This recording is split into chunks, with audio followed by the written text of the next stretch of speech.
Hello, everybody. This video is going to be Platysma and Occipitofrontalis, which is actually a combination of occipitalis and frontalis.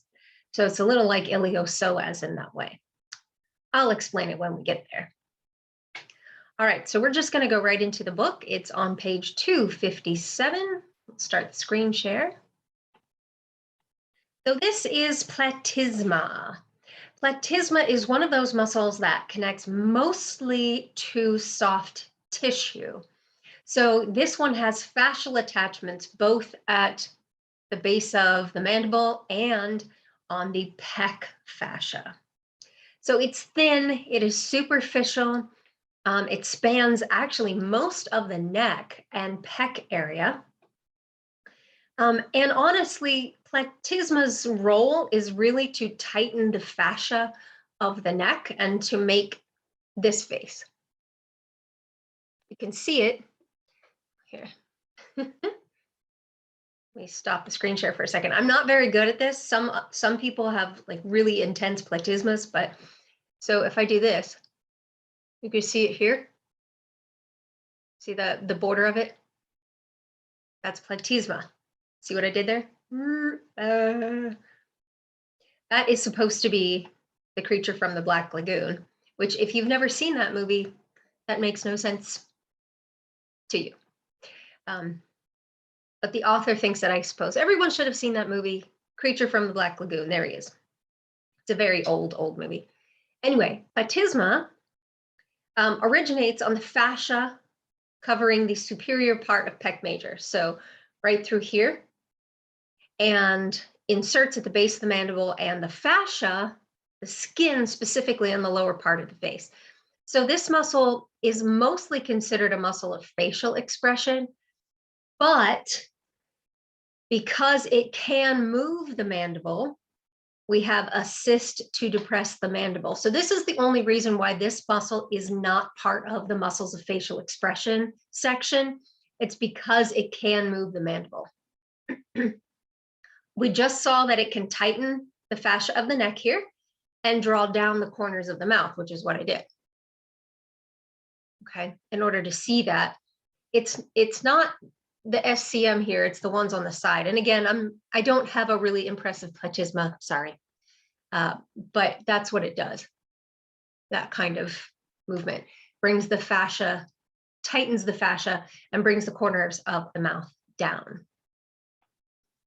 Nobody really has problems with their platysma from a massage standpoint.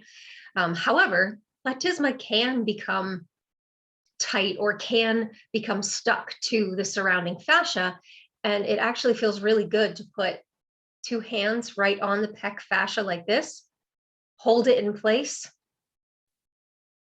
and then stretch away. You can actually feel it all the way up into your jaw. And it's a really nice fascial stretch.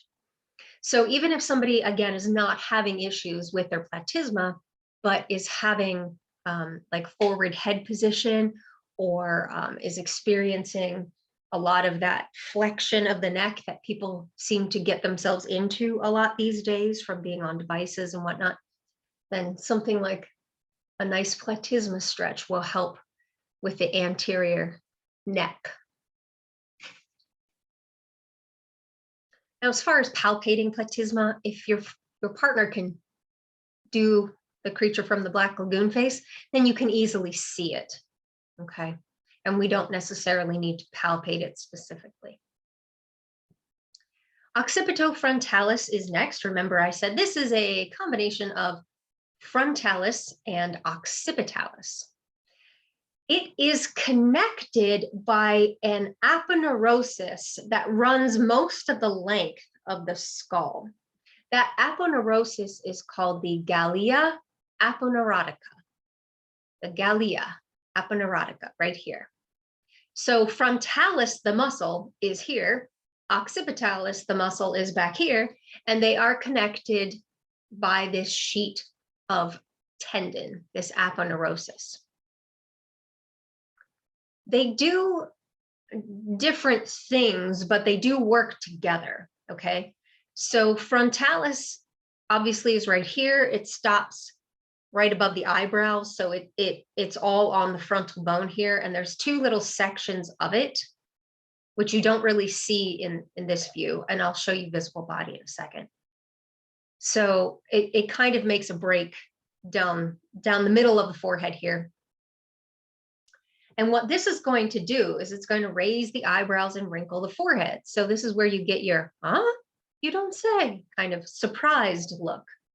What on earth is that? Right? Raising the eyebrows and wrinkling the forehead. Now, if you're clever, oh, I can't do it. You can try. I'm not very good at these. You can raise one eyebrow and leave the other one down because you have two different sections of frontalis. Trying. I can't do it without making a face. These are fun things to do in front of the mirror. You know, maybe when no one else is around, because they'll be like, what on earth are you doing? But at least you can play around with your frontalis that way, okay? The occipitalis in the back here, of course, is going to anchor and retract the galea posteriorly. You actually can feel it do this when you raise your eyebrows. So if you put your fingers posterior to your ear, kind of about the mid-level of your ear, on the occiput, and you raise your eyebrows, you can feel occipitalis engage as well. It's subtle, but it is there and you can feel it. And it's because this is drawing, it's anchoring the galea and drawing it posteriorly when frontalis is engaged. As far as origin, they both originate on the galea aponeurotica, and then insertions are skin superior to the eyebrows for frontalis, of course, and then occipitalis is going to be the superior nuchal line. So there's one more muscle that attaches to the superior nuchal line.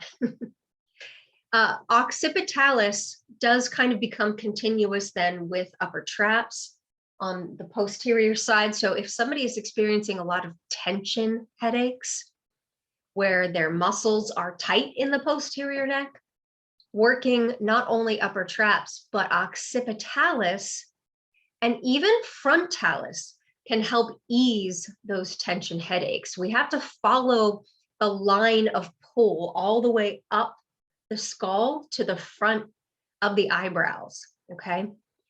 So it's not enough necessarily just to work the back of the neck. We also need to work all the way up here because all of that is connected. I do want to draw your attention to the nerve. It is the facial nerve. So this is another cranial nerve. And the facial nerve is going to come back in just a little bit, okay? So let's take a look at these on visible body. This one is platysma. You can see that it is sort of hanging out here and here. It's not actually on the bone. It is in the skin, in the fascia. There's just a little bit of attachment to the mandible right here with platysma. And then this guy, I'm just going to see if I can make it smaller. There we go. I'm going to show you frontalis. See how there is a bit of a break, and it even gives you both sides of frontalis. It's not quite broken up that way, but let's turn that off for a second. You can see these two sections have a bit of a tendon in between. So you can raise this one or raise this one or raise both of them at the same time. So they can act bilaterally or unilaterally. And I like that view. These little muscles here are going to actually move the ear. Not that one, and that one. If you can, will wiggle your ears. These are the ones that do it. All right, and in the back here, this is occipitalis. Okay, those little bits there. And again, they're the same as frontalis, so one side versus the other. Although I am not entirely sure if you can contract one side of occipitalis and relax the other side at the same time. I do not know. I have never tried it. I can barely raise one eyebrow over the other, so I just haven't had a whole lot of practice, I suppose.